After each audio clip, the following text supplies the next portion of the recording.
Each side of the smaller square in the figure below is x inches long, and each side of the larger square is c inches longer than a side of the smaller square. The area of the larger square is how many square inches greater than the area of the smaller square? Okay, first of all, that was square a whole lot of times to say. And then secondly, don't you love it when algebra and geometry come together and you have a problem that gets both algebra and geometry all at the same time? So let's think about this. What they're basically asking is how much bigger is the big one than the small one? What's the difference between the two? So let's just figure out the areas of each one and subtract them.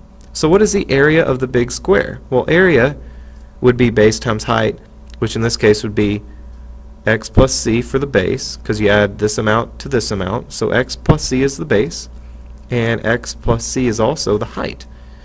So we could write that as x plus c squared. That is the, or x plus c times x plus c, if you wanted to write it that way. That's fine as well. Okay, either way, that's the area of the big square.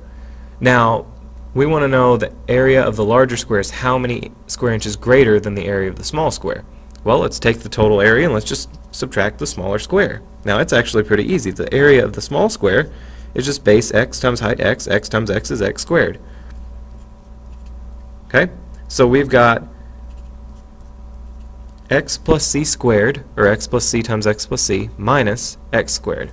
Now, I don't see that anywhere down here exactly like we have it, but if I multiply this together, x times x, I'm distributing x times c